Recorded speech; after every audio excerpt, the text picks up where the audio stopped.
muy buenos días mis amigos telespectadores, la bienvenida como siempre cordial a su revista noticiosa y también informativa aquí Santo Domingo. Ustedes saben, nuestra meta es mantener todo el tiempo informaciones tanto del orden nacional como internacional.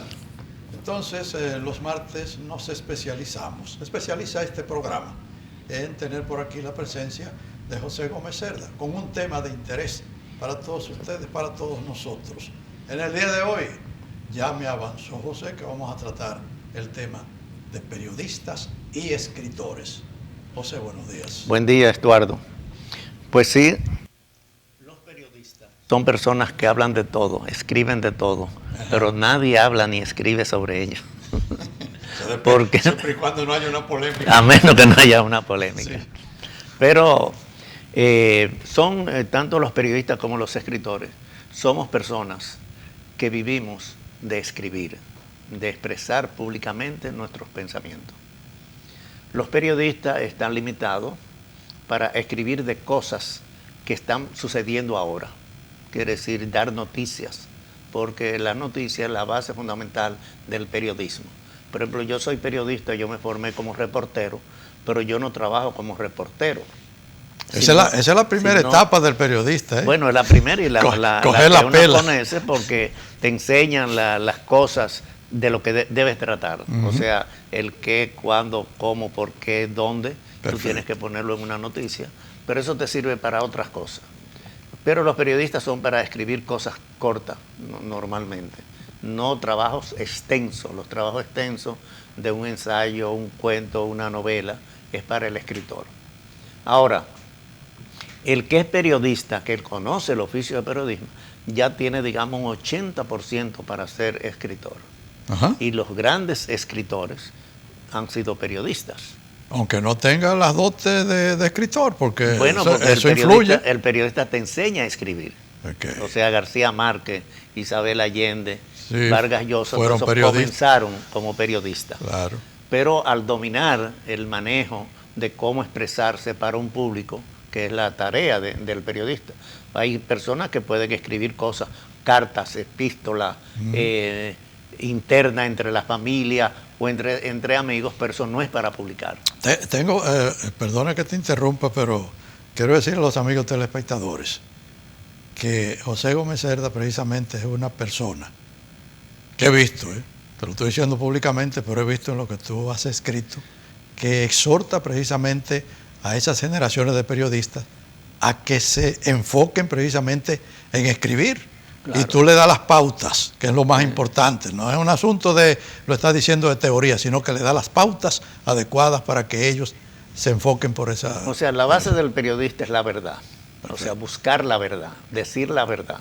Naturalmente tú, como comunicador, tienes una forma de expresar y otras personas lo expresan el mismo fondo, pero en diferentes palabras o en diferentes expresiones. Yeah. Pero el fondo es la verdad. El que no está en la verdad está fuera del periodismo. Independientemente de lo político, y perdona que te saque de... Oye, tú eres periodista, tú eres comunicador. Oye, independientemente de eso, por ejemplo, no solamente en la República Dominicana, sino en el mundo, el sector periodístico está sesgado. Está sesgado, me refiero sesgado en una dirección para escribir de acuerdo a mandatos. Sí. ¿Eso es leal? ¿Eso bueno, es... no necesariamente. Hay personas que son independientes, por ejemplo, que tienen una columna o tienen una sección en un periódico, un programa o algo, y habla de las cosas que él conoce, que son especialistas. O sea, los periódicos tienen escritores especialistas. Esos especialistas escriben de la especialidad que ellos tienen. No tienen que escribir todo, no tienen que escribir noticias, no tienen que, por ejemplo, hoy la noticia es el discurso de Danilo Medina anoche, el presidente de la República. Pero hay otras personas que no solamente nos atenemos a las noticias, sino a otros temas que le interesa al público, que le interesa al televidente o al radio oyente o al lector de un periódico. No, y para eso está el análisis, por ejemplo, ahora que tú mencionas el discurso del presidente, que tiene diferentes vertientes para claro. analizarlo. Entonces el periodista lo enfoca primero desde la verdad, del tema de tratar la verdad. Ahora bien, los periodistas y escritores, el, el fundamento de nuestro oficio, digamos, es escribir. O sea, tú puedes tener pensamientos muy buenos, pero si tú no lo escribes, lo que tú tienes en tu mente, tú no lo traduces por escrito, aunque nosotros ahora mismo estamos improvisando, pero tú y yo tenemos bases que hemos escrito algunas cosas sobre los temas que tratamos. Así es. Entonces hay personas, por ejemplo, en programas de televisión, hay personas que pueden recordar a tiempo el tema que están tratando. Hay otros que tienen que escribirlo para poder indicarlo. Cada uno de los periodistas o escritores tiene su estilo propio. Sí. Quiere decir, hay personas que dicen que no conocen, por ejemplo, en poesía. Si tú vas a escribir poesía, tiene que conocer la métrica castellana, para nosotros los que hablamos español. La métrica castellana son las normas, las reglas que se establecen de las palabras, los acentos y todo. Pero no solamente en la poesía, sino también entraría ahí en el género novela. Y el doctor Joaquín Balaguer era especialista en lo de la métrica castellana. Era profesor y reconocido en América Latina como uno de las mejores personas. Hay personas que te dicen, así es que yo escribo. Quiere decir, ese no sabe escribir, porque justifica que esa es su forma. Hay normas, hay reglas para todo. Tú vas a escribir para periódicos, tú tienes que saber si es un artículo, lo que tú vas a hacer, si es un reportaje, qué es lo que tú vas a escribir, que tú vas a escribir para dominar ese género. Hay muchos, y las escuelas normalmente, en las universidades, y yo estudié en el Instituto Dominicano de Periodismo, los que nos enseñaban, o nos enseñan fundamentalmente el reportaje.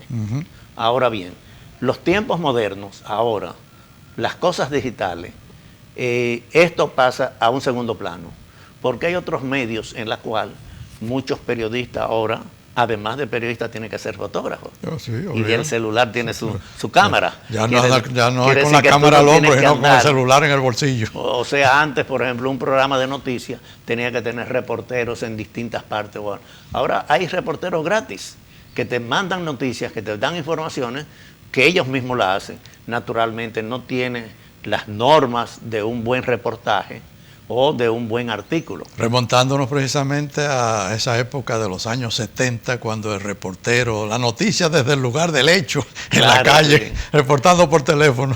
Yo recuerdo, cuando nosotros nos íbamos a graduar de periodista, el doctor Pitaluga nos dijo, vamos a ir al Ministerio de Agricultura y vamos a hacer un reportaje con el ministro de Agricultura.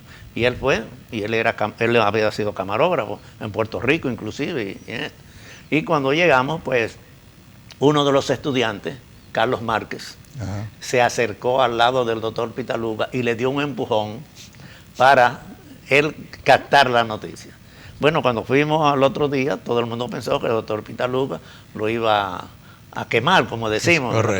Y él le dijo, Márquez, usted se retira allá y se pone en eso. Usted no tiene que examinarse, porque lo que usted hizo ayer demostró que va a ser un periodista, porque busca la noticia donde está, aunque yo sea su profesor, pero es la forma. Quiere decir, los reporteros tienen una tarea fundamental de llevar a tiempo. Lo que pasa ahora es que con las cosas, las redes sociales, las cosas suceden momentáneamente. O sea, el discurso de anoche del presidente de la República, la gente no esperó que estuvieran en los periódicos de hoy, sino anoche ya todas las redes sociales difundieron y opinaron sobre esas cosas.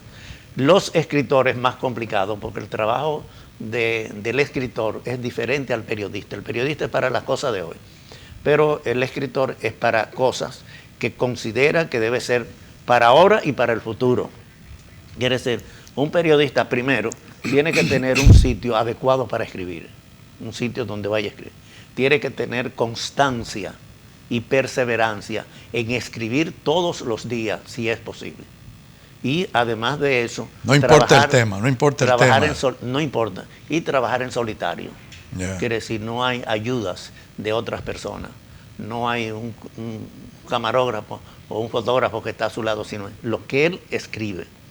Aquí en la República Dominicana tenemos muy buenos escritores, pero todos los escritores se han formado leyendo, no porque haya una escuela para tú aprender a escribir libros. Perfecto. O sea, te dan en las universidades de literatura, te dan historia, te dan los grandes escritores para que tú lo conozcas, eso. Pero enseñarte a escribir, por ejemplo, cómo se escribe una novela. Entonces, la novela es diferente al cuento. El cuento es una obra breve que trata un tema.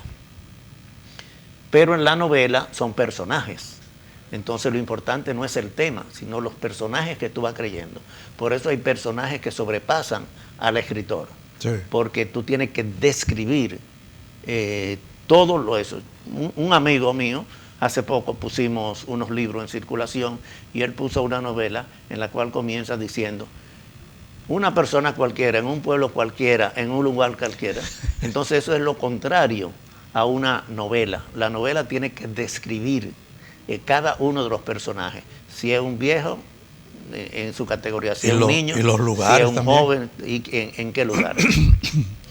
Por eso es muy difícil. Entonces los grandes escritores, por ejemplo, Marcio Veloz Maggiolo, Federico Enríquez, Grateró, Andrés L. Mateo, Diógenes Céspedes, para mencionar algunos, Ángela Hernández, bueno, ¿cómo se han formado la mayoría? Leyendo, porque no hay una escuela. Hay algunos que han ido a estudiar filología a Cuba o a estudiar literatura a Francia, pero en otros países hay escuelas que tú vas de la misma forma. Ahora bien, ¿por qué esas escuelas no funcionan? Porque el ser escritor no te garantiza un estatus económico en tu vida. Ya, entonces es complementario. O sea, los grandes escritores trabajan... Tiene que convertirse en bestseller. Bueno, los grandes escritores se forman, trabajan como profesores en las universidades, como periodistas escribiendo editoriales y otras cosas, pero no para vivir de eso, porque aquí no se puede vivir. Tú haces un libro, tú tienes que tener la imaginación de la obra completa, y después que tú haces el libro, tienes que pagar la imprenta. La imprenta aquí normalmente hay que pagar 50% adelante y cuando te dan el libro otro 50%. Pero después que tú tienes los libros, los mejores amigos quieren que tú se los regales. Y no que se los regales, que se los dedique. Y no que se lo dedique, sino que le haga un homenaje a quien recibe. Y hasta que se lo lleve a su casa. Y cuando tú sacas balance, el escritor no tiene dinero, a menos que no sea un escritor que tenga buenas relaciones en el gobierno, en empresas, en instituciones, porque aquí nadie tiene presupuesto para libros. Ni el gobierno como gobierno, ni los ministerios, ni las empresas, ni las mismas organizaciones sociales. Entonces es una tarea muy difícil, por eso yo mencioné a algunos escritores, hay otros escritores tan buenos como ellos que trabajan en eso, pero no es un oficio para tú vivir de eso. Ni siquiera Juan Bosch o Joaquín Balaguer, que fueron no solamente por su estatus, sino porque eran buenos escritores, podían vivir de eso solamente. Pero esos escritores que tú mencionaste se formaron en escuelas extranjeras, no fueron nacionales, porque tal como tú dices, es difícil, por ejemplo, en la República Dominicana. No, por ejemplo, Marcio Veloz Maggiolo no estudió en ninguna universidad. El asunto es la lectura. Él leyó, o sea, yo digo, la mayoría de los escritores aquí lo que hacemos es leer, pero no tenemos, o sea, yo he escrito 57 libros, pero yo nunca he tenido un profesor que me explique, que me diga, él personalmente, mire, esto se escribe así, estos personajes se manejan así, esta escritura se hace así. Sino yo he leído y uno leyendo, uno ve el estilo y la forma. Cada uno de nosotros, no importa el nivel de escritor, tiene un estilo propio, quiero decir. Ahora, lo que no se puede hacer es plagiar, quiero decir, copiar textualmente lo que grandes escritores han hecho y atribuírselo a uno, porque eso es un plagio y eso va contra el derecho de autor de quien fue el original. Pero cada uno de los escritores tenemos alguien a quien seguir. Yo, por ejemplo, en mi formación, yo leí mucho sobre el presidente internacional de la Juventud Obrera Católica, José Cardín, y sobre un filósofo francés que se llama Jacques Maritain. O sea, y de su profesor, o sea, la persona que lo convirtió al catolicismo en él, que se llamó Léon Blois. ¿Y qué tú captaste, por ejemplo, de esas figuras para escribir? Bueno, primero la autenticidad de tratar los temas de la realidad. Yo escribo en un género que se llama realismo crítico. Okay. Quiere decir, es ver la realidad. Y la realidad, entonces, hacer una crítica a eso. Pero lo primero, cuando uno hace una crítica, uno tiene que hacerse una autocrítica. ¿Sería yo capaz de hacer lo que yo digo que debe hacerse? O criticar una cosa y teniendo fundamentos de hacer una crítica a la sociedad o a un personaje cualquiera. El realismo mágico, que es lo que escribe García Márquez, Vargas Llosa, Isabel Allende, es poner una parte mágica en lo que escriben. No crítico, sino mágico. Y son los que tienen éxito actualmente. El realismo mágico fue lo que hizo el boom latinoamericano, en la cual surgieron muchos escritores.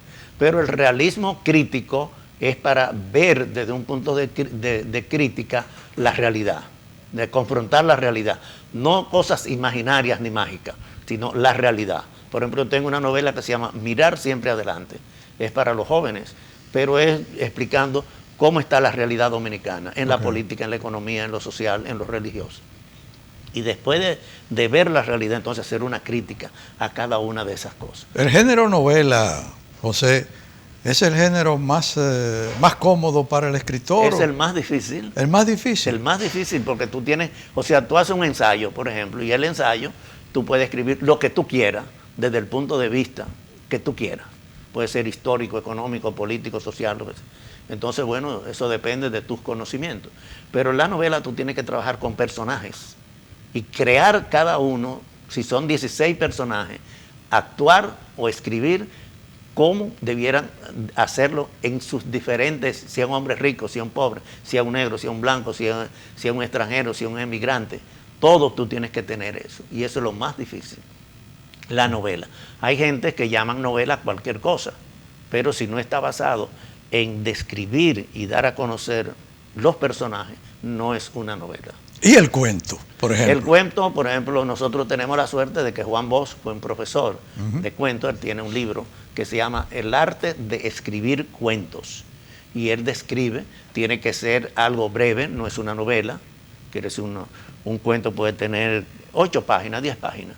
Y ahí hay un solo trama, una sola trama. Quiere decir, no se pueden mezclar varias. Y tiene que tener personajes como la novela, pero la descripción es más breve que de una novela. Pero es, digamos, una novela breve en el sentido general. Hay cuentos, el cuento es una novela breve, pero no puede entrar como una novela con 16 personajes. Vamos a la pausa, regresamos en un instante. Adelante, señor director.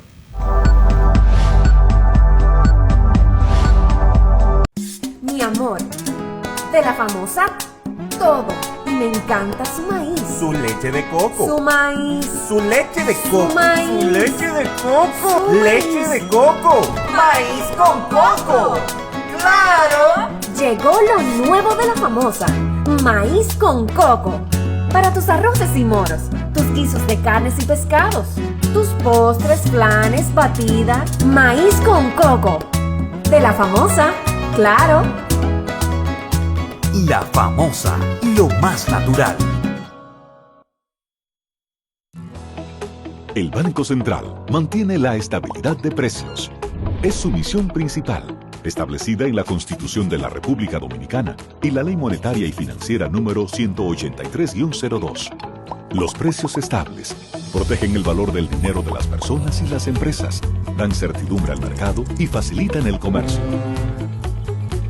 Banco Central de la República Dominicana, por la estabilidad y el crecimiento. Cuando decidas comprar un vehículo, diríjase al lugar más seguro para garantizar su inversión. Centro Jurídico Honduras. Allí el vehículo es sometido a una depuración completa. Si tiene alguna denuncia o querella por robo, depuración del chasis para ver si ha sido alterado, aparato detector de fraude para verificar la autenticidad de la matrícula, verificación por medio de la Dirección de Impuestos Internos para comprobar si está afectado por alguna oposición. Se traspasa su nombre a la matrícula del vehículo en solo 24 horas. En fin, todas las dudas sobre las documentaciones del vehículo a comprar o traspasar en el Centro Jurídico Honduras lo resolvemos. Estamos ubicados frente al destacamento del Plan Piloto en el sector de Honduras con los teléfonos 809-534-8459 y 809 697-8053. Ahora el Centro Jurídico Honduras con otra nueva oficina en la avenida Jiménez Moya, casi esquina, avenida Independencia, frente al Tribunal de Tierras.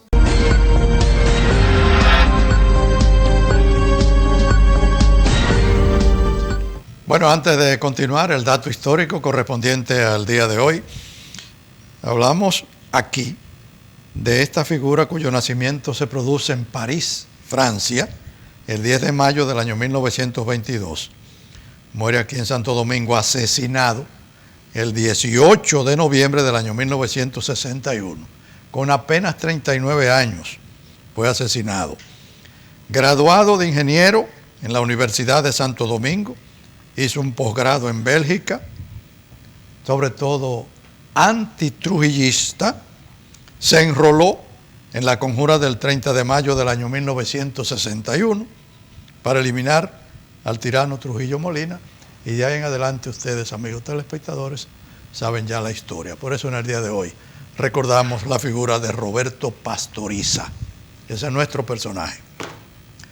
Continuamos con José Gómez Cerda desglosando en el día de hoy el tema de periodistas y escritores. José. Bueno, existe... Antes de tú seguir con el tema, tú comenzaste en principio que para ser escritor necesariamente tiene que ser periodista. No dije eso. No lo has dicho, pero por ejemplo, como tú enfocaste el tema, sí, basándote más o menos en eso de los periodistas, sí, quería más o menos que tú... Sí. No, hay escritores que han sido escritores solamente, pero la mayoría de los escritores han sido periodistas, porque el periodismo enseña a escribir breve, conciso y a usar la gramática bien usada. Entonces, el que es un periodista, entonces ya puede. Nosotros, por ejemplo, en los premios Cabonabo de Oro, a veces tenemos dificultad para ver cómo damos el premio, porque hay escritores que son periodistas o periodistas que son escritores. Entonces tenemos que ver en qué rango es que se va a dar el premio. ¿Tienen una premiación ahora? No, ahora no. ¿Qué es lo que tienen ahora? Lo que tenemos, el próximo sábado vamos a hacer una asamblea de la Asociación de Escritores y Periodistas Dominicanos. Una asamblea quiere decir... De la cual tú eres presidente. De la cual yo soy presidente. Es como decir un congreso en la cual se van a discutir los estatutos, se va a conocer las actividades que hemos hecho en los últimos 2 años, se va a hacer un plan de trabajo. Y eso lo vamos a hacer el próximo sábado. La Asociación de Escritores y Periodistas Dominicanos nació el 5 de abril de 1962, después de la muerte de Trujillo. Tiene sus añitos ya. Tiene bastantes años. Se constituyó como Asociación Dominicana de Periodistas y Escritores, ADPE, que en la creación estuvieron el doctor Salvador Pitalú Aníbal, Rafael Molina Morillo, Rafael Herrera, Enrique de Morisi, Julio César Martínez, Ornes Cuascú, que eran, digamos, periodistas y escritores. Los periodistas de esa época no eran periodistas egresados de las universidades ni de centros educativos. Empíricos. Ni Rafael Herrera, ni Ornes Cuascú, ni Rafael Molina Morillo, ninguno de ellos era periodista graduado. Eran empíricos porque no habían escuelas aquí. Y eran personas que conocían y manejaban. Y todavía recordamos esos grandes periodistas, directores de prensa. Y otros escritores como Mariano Lebrón Saviñón, Rodríguez de Morisi, eran en aquella época jóvenes, en el año 62, y formaron esa asociación. Esa asociación, el gobierno, el triunvirato, vio como que era una asociación subversiva, y los casos de la calle Espaillat se lo atribuyó que intelectualmente los que impulsaron a esos jóvenes había sido esa asociación. Esa asociación, después cuando se creó el Sindicato Nacional de Periodistas Profesionales, entonces mucha gente se fue porque el sindicato lo defendía más en cuestiones de intereses particulares. Cuando se creó el Colegio Dominicano de Periodistas, entonces hubo una confrontación entre esa asociación y los creadores del colegio, porque los creadores del Colegio de Periodistas decían que en los medios de comunicación solamente podían trabajar periodistas egresados de la universidad. Perfecto. Pero ni Ornes Cuascún, ni Molina Morillo, Ni Rafael Herrera, ninguno de ellos era graduado. Yeah. Entonces, a través de la asociación crearon el Instituto Dominicano de Periodistas, Yeah. el IDP, en la cual muchos de nosotros estudiamos bajo las orientaciones del doctor Salvador Pitalú Ganivar, que era el director, de Rafael Molina Morillo, de Rafael Herrera, y nos formamos aún sin tener un grado universitario, sino el grado del Instituto Dominicano de Periodismo. O sea, se ha cumplido el tiempo rápidamente. Bueno, ese tema. Sábado vamos a tener una asamblea para elegir una nueva directiva. Han entrado personas como Iván García Guerra, como León David y otros grandes escritores que van a formar parte también de la asociación. Muy bien, periodistas y escritores ha sido el tema en el día de hoy desglosado por José Gómez Cerda. Pasen todos ustedes, amigos telespectadores, muy buenos días.